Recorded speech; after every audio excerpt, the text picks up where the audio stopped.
मान्यवर, मणिपुर में जो हिंसक घटनाएं हुई है वो क्यों हुई है, क्या स्थिति है और इससे निपटने के लिए हमने क्या कुछ किया है, इसकी डिटेल बात मैं अभी करूंगा। परंतु मैं विपक्ष की इस बात से सहमत हूं कि वहां पर हिंसा का तांडव हुआ है और इस हिंसा के तांडव से कोई सहमत नहीं हो सकता। मान्यवर, हम भी सहमत नहीं हैं, उनसे ज्यादा दुख हमें है मान्यवर, परंतु ये परिस्थिति जन्य है। मैं बताना चाहता हूं, इसी घटनाओं का कोई समर्थन नहीं कर सकता। समाज के नाते हमें शर्म आई, इस प्रकार की घटनाएं वहां हुई है, इससे कोई इनकार नहीं। परंतु ये जो घटना हुई है वो शर्मनाक है। उस घटना पर राजनीति करना इससे भी ज्यादा शर्मनाक है। मान्यवर,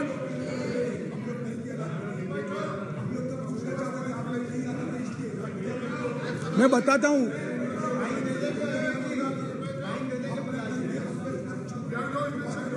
ओके प्लीज। ये गलती आपकी है यार, आपके टाइम में बोलना पड़ेगा, मेरे टाइम में सारे इल्जाम। प्लीज गलती आपकी है, हम तो सवाल पूछने वाला है और आप हमारे ऊपर दोबारा इल्जाम थोपने की कोशिश कर रहे हैं। सियासत तो आप कर रहे हैं, हम कहाँ सियासत किए? प्रधानमंत्री गए नहीं, प्रधानमंत्री जी की उपस्थिति।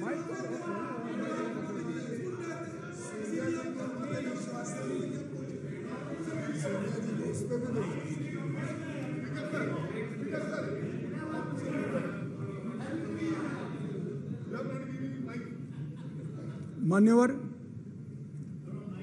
एक भ्रांति देश भर की जनता के सामने फैलाई गई है कि यह सरकार मणिपुर पर चर्चा के लिए तैयार नहीं है। मैं आज भरे सदन के अंदर आपके माध्यम से सदन को बताना चाहता हूं कि सदन आहूत भी नहीं हुआ था।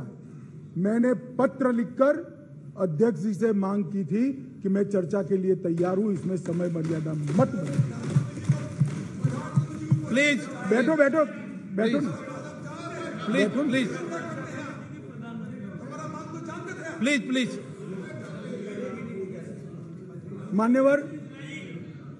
मान्यवर, मैं डे 1 से चर्चा के लिए तैयार था, मगर वो चर्चा नहीं चाहते, उनको विरोध करना था। और मैं कहना चाहता हूं, मेरी चर्चा से संतुष्ट न होते तो फिर कहते प्रधानमंत्री करे, प्रधानमंत्री विचार भी करते, मगर आप सदन में चर्चा ही न होने दो। मणिपुर जैसे महत्वपूर्ण मुद्दे पर गृह मंत्री को अपना पक्ष न रखने दे। किस प्रकार की डेमोक्रेटिक व्यवस्था चाहते हैं माननीय? और क्या आप सोचते हो कि शोर शराबा कर आप मुझे चुप कर दोगे? आप चुप नहीं कर सकते हो। 130 करोड़ की जनता ने हमें चुनकर यहां भेजा है, हमें सुनना पड़ेगा। आप चुप नहीं कर सकते हो। मान्यवर, मैं आज बताना चाहता हूं और बड़ी संवेदना के साथ आपके माध्यम से इस देश के 130 करोड़ लोगों के सामने मणिपुर की हालिया हिंसा क्यों हुई है और क्या चल रहा है और सरकार ने क्या उपाय किए, ये भी बताना चाहता हूं। मान्यवर, मैं पास्ट में मणिपुर में क्या हुआ ये भी बताऊंगा। अब मैं जब बताऊंगा तब ये कहेंगे कि पुरानी बातों को हमें सुनाने के लिए कह रहे हो। ना जी, मैं संवेदनशील आदमी हूं मान्यवर, मैं पुरानी बातों को राजनीतिक हिसाब किताब के लिए नहीं सुना रहा। इसलिए नहीं सुना रहा कि आपके समय में भी हुआ था, हमारे समय में भी हुआ, होता है का अप्रोच हमारा नहीं है, ये यूपीए का अप्रोच है। हमारा अप्रोच होता है का नहीं है, हम टॉलरेट नहीं कर सकते। मैं पुरानी हिंसाओं को इसलिए बताना चाहता हूं कि मणिपुर की नस्लीय हिंसाओं के स्वभाव को जनता ने जानना पड़ेगा। नस्लीय हिंसा मणिपुर में जब जब होती है तब किस प्रकार से होती है वो भी जानना पड़ेगा। इसलिए मैं पुरानी हिंसाओं को भी रखूंगा। आपके मन में ये भ्रांति न हो, ये सवाल ना आए कि पुराना क्यों बता रहे। मान्यवर, 6 साल से करीब 6.5 साल से मणिपुर में भारतीय जनता पार्टी की सरकार है। मणिपुर में भारतीय जनता पार्टी सरकार बनी तब से 3 मई तक एक भी दिन कर्फ्यू नहीं डालना पड़ा। मैं मेरी बात आग्रह के साथ कहना चाहता हूं। मणिपुर में भारतीय जनता पार्टी की सरकार के 6 साल पूरे हो गए। 6 साल में मणिपुर में एक भी दिन कर्फ्यू नहीं डालना पड़ा। मणिपुर के अंदर एक भी दिन बंद नहीं रहा। मणिपुर के अंदर एक भी दिन ब्लॉकेड नहीं हुआ और उग्रवादी हिंसा लगभग समाप्त हो गई। ये 6 साल का भारतीय जनता पार्टी के शासन का इतिहास था।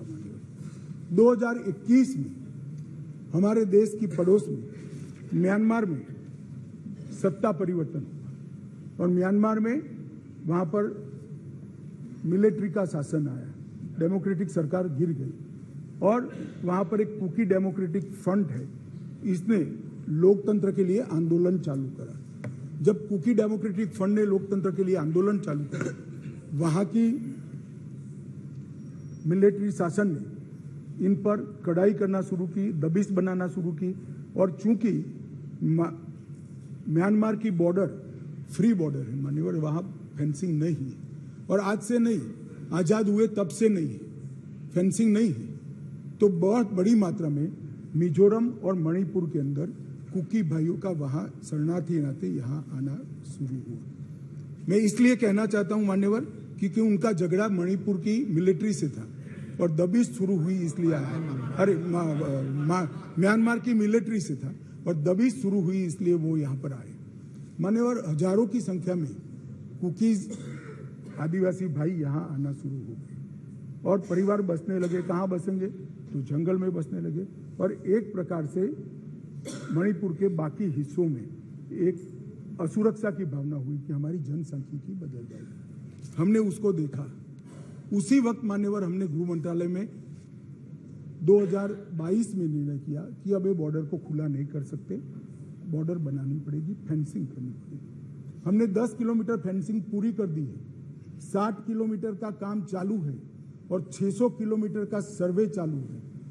आपने 2014 तक कभी फेंसिंग नहीं की। हमने दूरंदेशी से 23 में दंगे हुए, 21 में ही फेंसिंग का काम शुरू कर दिया था। 10 किलोमीटर ट्रायल फेंसिंग बन चुकी है, 60 किलोमीटर का काम चालू है और 600 किलोमीटर का सर्वे बाकी, जिससे ये घुसपैठ को रोका जा सके। फिर एक अनरेस्ट खड़ा होने लगा क्योंकि वहां जनसांख्यिकी बहुत निर्णायक होती है मान्यवर। घाटी में कुकी भाई रहते हैं, पहाड़ पर ट्राइबल भाई रहते हैं, तो उनके घाटी में मतई रहते हैं और पहाड़ पर कुकी और नागा ट्राइबल भाई रहते हैं। तो एक जनसांख्यिकी के बदलाव का बड़ा दबाव रहता है कि हमारी संख्या, हम अल्पमत में आ जाएंगे। तो इसके लिए हमने लगभग जनवरी महीने से हमने वहां पर जितने भी शरणार्थी आए थे उनको एक परिचय पत्रक देने की शुरुआत की। उनका थंब इम्प्रेशन लिया, आई इम्प्रेशन लिया और थंब इम्प्रेशन और आई इम्प्रेशन को वोटर लिस्ट और आधार कार्ड के नेगेटिव लिस्ट में डालने का काम किया। ऐसा नहीं है मान्यवर कि यहाँ गृह मंत्रालय के कंट्रोल रूम में कोई आंख मूंद कर हुआ। 2023 में दंगा हुआ, 21 में हमने फेंसिंग चालू करी, 22 में हमने फेंसिंग चालू करी और 23 की शुरुआत में हमने थंब इम्प्रेशन और आई इम्प्रेशन लेने की शुरुआत की और उसको भारत के वोटर लिस्ट और आधार के नेगेटिव लिस्ट में डालने की। फिर भी ये जिस प्रकार से संख्या बढ़ती गई, एक असुरक्षा की भावना मतई लोगों में फैलती गई। मान्यवर, ये जो वहां पर एक फ्री रेजिम है, नेपाल की तरह वहां पासपोर्ट नहीं चाहिए। अब ये मत कहना है कि हमने क्यों नहीं करा, 1968 से करा हुआ है भाई। 1968 से एक समझौता है भारत और ब्रह्मदेश की सरकारों के बीच में कि बॉर्डर के 40 किलोमीटर से जो अंदर आएगा या यहाँ से 40 किलोमीटर से आ जाए उसको पासपोर्ट नहीं चाहिए। ये समझौता है, किसी को रोकना भी असंभव था। और इतने हजारों किलोमीटर की बॉर्डर में बाढ़ भी नहीं लगी थी, फेंसिंग भी नहीं थी, तो संख्या बढ़ती गई और असुरक्षा बढ़ती गई। इतने में एक अफवाह फैल गई 29 तारीख अप्रैल को कि 58 ये वसाहतें जो थी शरणार्थियों की, उसको गांव घोषित कर दिया गया। अब गांव घोषित करने की अफवाह से ही घाटी में बहुत बड़ा अनरेस्ट शुरू हुआ मान्यवर। और वो अनरेस्ट को भी हमने माइक वाली जीपे चलाई, बताया गया कि भाई कोई गांव घोषित नहीं हुआ है, मगर अफवाहें जब फैलती है तब फैलती है अविश्वास का वातावरण। और घोषित जंगल गांव घोषित किया, जंगल गांव घोषित करते, जो वसाहतें थी उसको, तो उनको लगा परमानेंट अब यही बस जाएंगे, तो एक अनरेस्ट खड़ा हुआ। उसके बाद में आग में तेल डालने का काम हाईकोर्ट मणिपुर के अप्रैल महीने में आए हुए एक फैसले ने कहा, जिसने सालों से पड़ी हुई एक लंबित पिटीशन को अचानक चलाया। अचानक चलाकर ना भारत सरकार के ट्राइबल आयोग को शपथ पत्र लिया, ना भारत सरकार के ट्राइबल डिपार्टमेंट का लिया, ना भारत सरकार के गृह मंत्रालय का लिया, ना मणिपुर सरकार का लिया, और अचानक ही कह दिया कि 29 अप्रैल के पहले इस मतई जाति को ट्राइबल घोषित कर दी गई। इससे पहाड़ पर बहुत बड़ा अनरेस्ट हुआ, ट्राइबलों में बड़ा अनरेस्ट हुआ कि अब मतई ट्राइबल बन जाएंगे तो हमारी नौकरी हो गई। स्पर्धा का भाव होता है और स्वाभाविक है, एक कोई कानूनी प्रक्रिया के बगैर एक ऑर्डर कर दिया गया, जिसके कारण ऊपर भी, नीचे ऑलरेडी अनरेस्ट चालू था, ऊपर भी अनरेस्ट हुआ, और 3 तारीख को एक रोली के अंदर एक क्लैश हो गया, और क्लैश होने के बाद दंगे चालू हुए, जो अब तक अशांत परिस्थिति को बनाए हुए हैं। अब इस परिस्थिति को आप वो क्यों नहीं गा, ये क्यों नहीं गा, इस तरह से आप तुलना मत करिए। ये परिस्थिति जन्य दंगे हैं मान्यवर। मैं आगे भी कहना चाहता हूँ, इसके साथ एक बहुत बड़ी बात दूसरी भी हुई है कि वहाँ मिलिट्री का शासन आने के बाद थोड़ी ढिलास आ गई है, और नार्कोटिक्स का भी बहुत बड़ी तस्करी म्यांमार की ओर से मणिपुर की ओर हुई है। इसके व्यापार से भी बहुत बड़ा अनरेस्ट हुआ है। मगर जो क्लिंचिंग चीज थी वो कोर्ट का जजमेंट थी, उसकी अंतिम तारीख 29 मई थी, और इसके विरोध में एक जुलूस निकला। जुलूस में दोनों ग्रुपों के बीच में भिड़ंत हुई, और देखते देखते घाटी में और पहाड़ पर दोनों जगह एक दूसरे पर हमले करना, हिंसा करना शुरू हो गया। मान्यवर, अब 2 सवाल हैं कि हिंसा शुरू करने के बाद क्या किया, मैं उस पर बाद में जाता हूँ। इतनी ही शांति से बताऊंगा, कोई जरा भी मन में, मैं कोई किसी चीज से भागना नहीं चाहता, भागना मेरा स्वभाव ही नहीं है भाई, मैं किसी भी चीज से भागना नहीं। मगर मणिपुर की नस्लीय हिंसाओं के इतिहास को समझना पड़ेगा। 1993 में श्री पीवी नरसिम्हा राव जी प्रधानमंत्री थे, राजकुमार दोरेंद्र सिंह कांग्रेस के नेता मुख्यमंत्री थे, और नागा कुकी संघर्ष हुआ। नागा कुकी भी नस्लीय हिंसा थी मान्यवर, और उस वक्त 750 लोग मारे गए, 200 लोग घायल हुए, 45,000 लोग शरणार्थी थे, और 1.5 साल तक ये हिंसा अविरत रूप से चलती रही।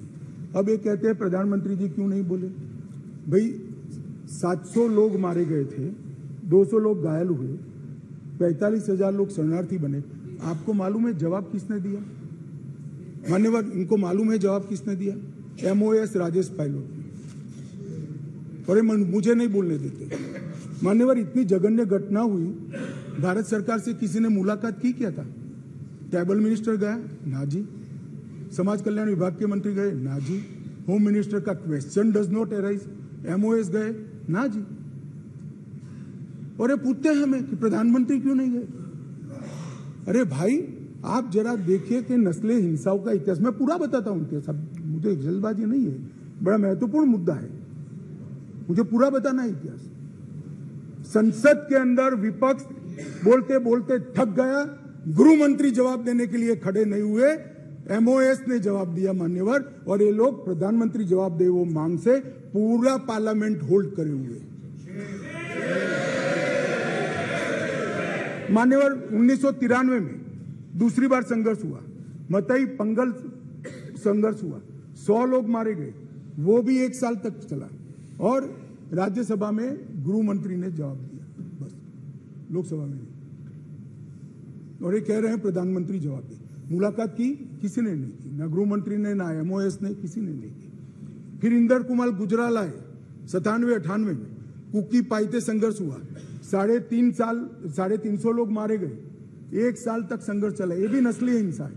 मैं टेररिज्म की घटनाएं नहीं गिना रहा, नस्लीय हिंसा समझा रहा हूं।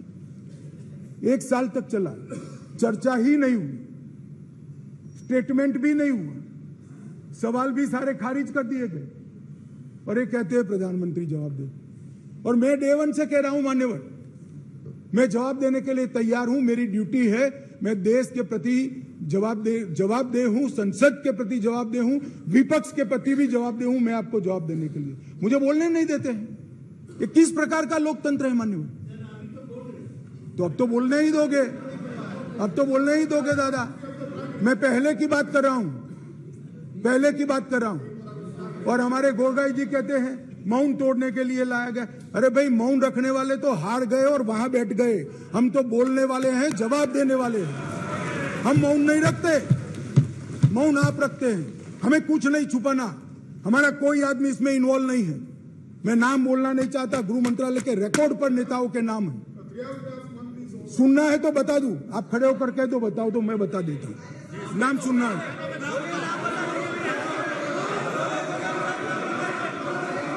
मान्यवर, बाद में 2004 में मनमोहन सिंह जी थे, इबोबी सिंह जी थे, लगभग 1700 लोगों के एनकाउंटर हुए, 1700 लोग एक तरफा वर्दी से। ऐसा वहां मानते हैं, मैं नहीं मानता। मैं तो व्यवस्था में विश्वास रखने वाला हूं। वहां लोग मानते हैं वर्दी से की हुई नस्ली हिंसा। 1700 सुप्रीम कोर्ट ने संज्ञान लिया, ढेर सारी एसआईटियां बनी, मगर किसने जवाब दिया? कोई नहीं, एक चर्चा नहीं, ना एमओएस, ना मिनिस्टर। अब मुझे बताइए भाई, चिदम्बरम साहब थे और वहां राज्यसभा में मेरा हिसाब मांगते थे, मुझे बोलने नहीं देते। मैं आपके माध्यम से देश की जनता को कहना चाहता हूं, ये परिस्थिति जन्य नस्लीय हिंसा है, इसको राजनीति का मुद्दा नहीं बनाना चाहिए। और मान्यवर, 3, 4, 5 मैं पूरे देश को बताना चाहता हूं, इस देश के प्रधानमंत्री ने रात को 4 बजे भी मुझे फोन किया है और दूसरे दिन 6:30 बजे मुझे फोन से उठाया भी इस देश के प्रधानमंत्री ने। और ये कह रहे हैं मोदी जी ध्यान नहीं रखते। मान्यवर, 3 दिन तक लगातार हमने यहां से काम करने का काम किया, 16 वीडियो कॉन्फ्रेंस करी, 36,000 लोग सिक्योरिटी फोर्सेस सीएपीएफ के वहां पहुंचाए, वायुसेना के विमानों का उपयोग किया, चीफ सेक्रेटरी बदल दिया गया, डीजीपी बदल दिया गया, सुरक्षा एडवाइजर भेज दिया गया, चीफ सेक्रेटरी भारत सरकार ने भेजा, डीजीपी भारत सरकार ने भेजा, सुरक्षा एडवाइजर भारत सरकार। ये सब 4 तारीख की शाम को समाप्त हो गया था। 3 को हिंसा हुई, 4 तारीख को समाप्त हो गया था। और ये कहते हैं 356 क्यों ना लगाया? 356 तब लगती है जब हिंसा के समय राज्य सरकार कोऑपरेट न करे। हमने डीजीपी बदल दिया, उन्होंने भारत सरकार के डीजीपी को स्वीकार कर लिया। हमने चीफ सेक्रेटरी बदल दिया, उन्होंने भारत सरकार के चीफ सेक्रेटरी भेजे हुए चीफ सेक्रेटरी को। मैं यही कह रहा हूं, समझ ना हो तो नहीं आएगी भी। सीएम तब बदलना पड़ता है जब कोऑपरेट न करे। ये सीएम कोऑपरेट कर रहा है, डीजीपी, सुरक्षा सलाहकार, ये सबको हमने बदला है। मान्यवर,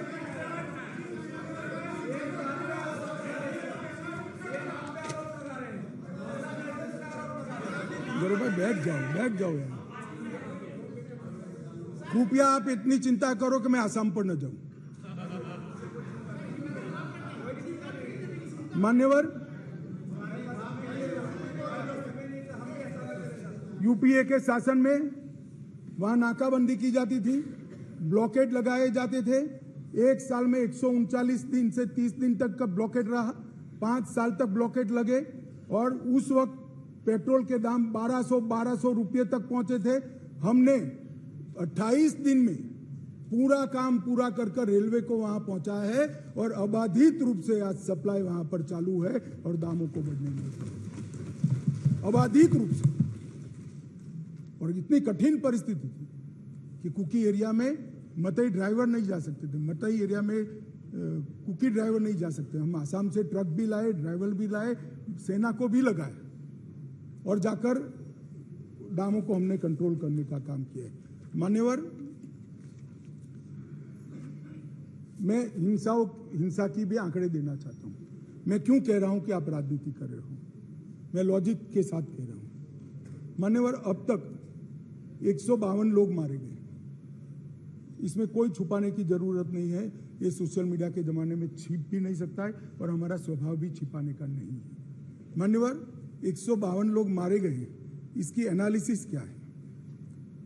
मई में 107 मारे गए, मई महीने में, आज हम अगस्त में, जून में 30 मारे गए, जुलाई में 15 मारे गए और अगस्त में अब तक 4 मारे गए। मान्यवर, मई में जो 107 मारे गए उसमें से 68 लोग 3, 4 और 5 में पहले 3 दिन में ही मारे गए। मैं इसके माध्यम से ये कहना चाहता हूं मान्यवर कि हिंसा धीरे धीरे कम हो रही है। हम हिंसा में की आग में तेल डालने का काम न करें, हम तेल न डालें। तेल कैसे डाला जाता है मैं बताता हूं। श्री राहुल गांधी जी यहां से वहां मुलाकात करें, मैं बड़ा स्वागत करता हूं। संवेदना है, मणिपुर की चिंता है, गए एयरपोर्ट पर उतरे, उन्होंने कहा कि भाई हमें चूड़ा चांदपुर जाना है, ठीक है भाई, अगले दिन जाने वाले थे, पहले दिन कहा कोई बात नहीं, चाहिए आप जरूर जाना चाहिए। हमने कहा हेलीकॉप्टर से चले जाइए, कि नहीं मैं रोड से जाऊंगा, पुलिस ने रोकना पड़ा।